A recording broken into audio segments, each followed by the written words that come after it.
Welcome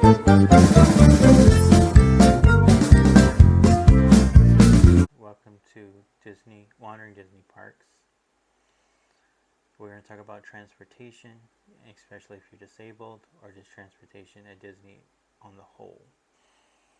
When you're coming from the airport to Disney, you can do Uber, Lyft, or a special service that you can find. Disney's Magical Express no longer goes to and from Disney property to the airport and to your hotels. You have to find your own way to get to and from the Disney property. If you're on Disney property and staying on any Walt Disney World Resort, you no longer have to pay to park, even if you're driving in. Okay? You park, you don't pay for the parking anymore. They lifted that a while ago, and you're good. If you need transportation because you don't want to take your car, from your hotel to a theme park, each hotel has a designated bus station, transportation station, and you look on the TV or your phone or the sign they have in the lobby and says what time is your bus for each different location you're going to, and then you stay in that number, and they have a time where the bus estimated is going to pick you up.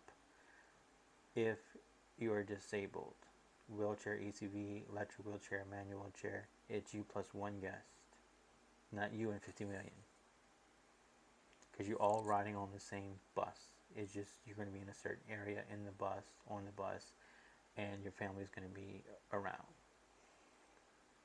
A bus is going to, so you're going in, let's say, Magic Kingdom with whatever.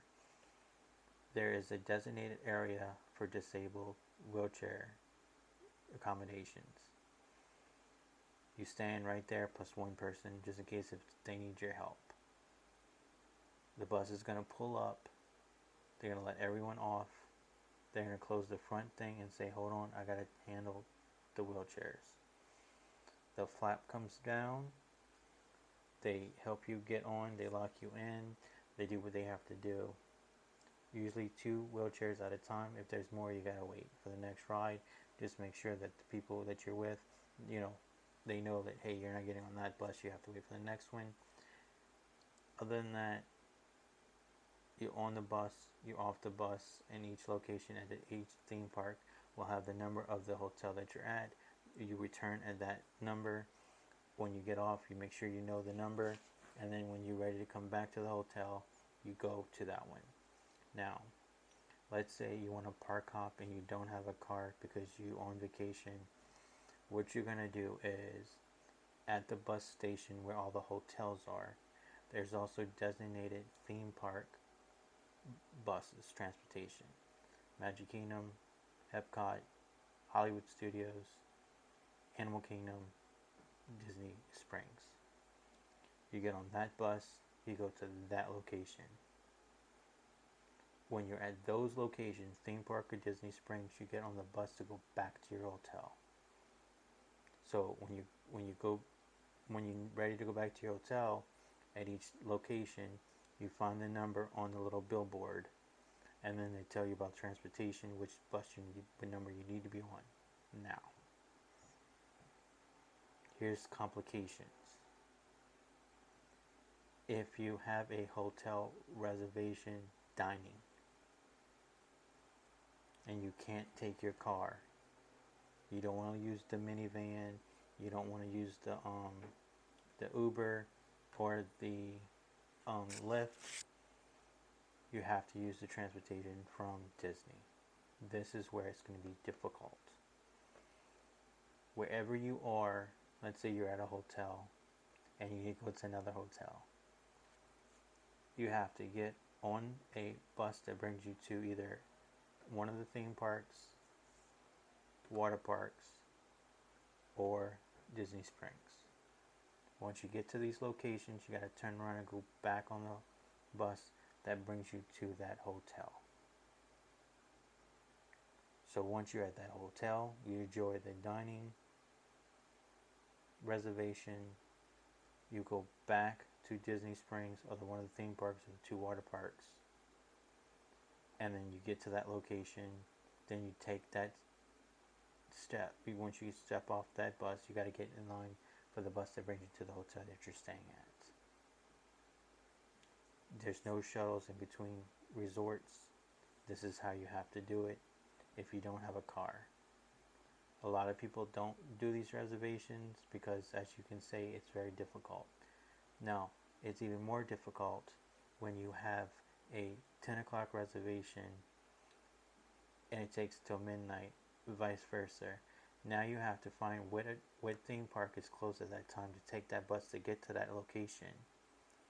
Then the theme park bus to get to your hotel where you're staying at. So Disney Springs doesn't close until 11 or 11:30, depending on the day. You have to take from that hotel, you have to go to Disney Springs, and then when you're at Disney Springs, get on the bus to your hotel where you're staying.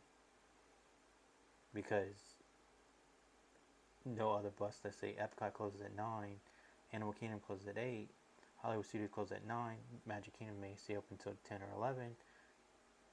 What you gonna do? If the bus system stops because that particular theme park is closed, you only have Magic Kingdom or Disney Springs bus system. But if Disney Springs is closed at 11, 11:30, you're not getting out till 12 midnight. Magic Kingdom, you have to take an Uber, minivan, or a Lyft back to your hotel. Disney is not accommodating for hotel to hotel. Disney only accommodates you from resort to theme park back to your regular resort or Disney Springs, which is the water parks.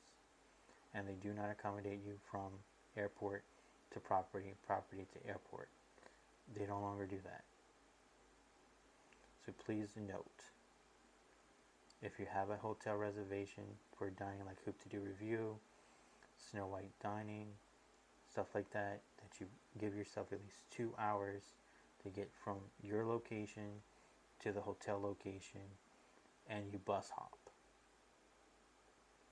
Or you take the minivan, Uber, Lyft, and you can go.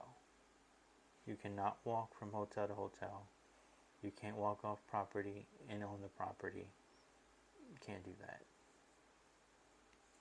Another question people were asking was, when you're at a Disney resort, do they allow DoorDash, Shipt,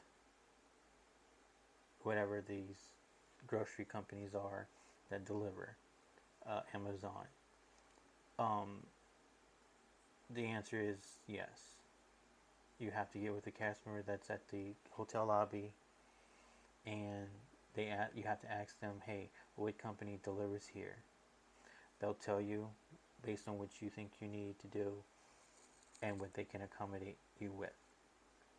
Whatever the Pizza Man, Uber, Lyft, whatever it is, service that you need, Instacart, is all needed to be brought to the lobby. They do not deliver to your room. They deliver in the lobby, and you have to be there at that time. So if they drop off your food for DoorDash, Shipt, whatever, Amazon delivery, you have to be there exactly in the lobby with your phone ready to receive your order. Amazon, you have to get with the cast members. There is a way that if you order something on Amazon, that if they want to deliver to the hotel, again, you have to pick it up with the cast member in the lobby, show your ID, identification, ordered, whatever it is, and then there's a certain address, certain information, very specific, a lot of rules. It can be done, but you have to go, because a lot of people, they stay a month. A lot of my international friends, they stay 4 weeks, they stay 2 weeks, and they may need something online, like socks or shoes, and they can't get that, because they're staying at these hotels. So they use Amazon, they use whatever they think they need to use, and they do these things. But is it a frowned upon? No. Is it likable? No. I mean, they don't want you to go and spend money on Amazon or have it delivered to their hotel and you're not there because you're at a theme park and they have to hold it in the back. They really don't want you to do that because you can go into the gift shops and get your stuff that you ordering. Yeah, possibly. They want you to spend money at Disney. They don't want you to spend money on Amazon. That's the way they think and feel. And then that's what makes it a lot harder for international people because they like certain foods, they like certain undergarments, certain things that they may need, and they don't have it there. But if they can order it on Amazon, have it delivered to the hotel, pick it up in the lobby, bada bing, bada boom. You know. So when it comes to transportation accommodations for the hotels and transportation from one place to another, it's gotten a lot easier, especially if you're disabled. They're more accommodating for you. If you're a large family, small family, again, it's more accommodating. If you have any questions like that, always look for a cast member, and they're there to help you. I always go to the one that's smiling, waving, looks like they want to be there. There's a lot of people that now work there that, sorry, unfortunately, I have to say this, is no use to being there. They're just there as a number, or they're just there to make money and they don't care. They either have a straight face like this, or they playing with their phone and trying to manage and not getting caught. I don't go to those people. I go to the people that are either working on a computer, working flip with the board or the iPad, or out in front on the lobby waiting to assist you and very happy and acknowledge that they want to be there with you. Other than that, guys, I hope this helps you out. If you want to leave comments on the scroll here, and I may make another video to help you guys out. Just bear with me, I'm disabled, but if I read some comments down here and you guys ask questions, I may make another video to help you guys out. Other than that, you have a great day.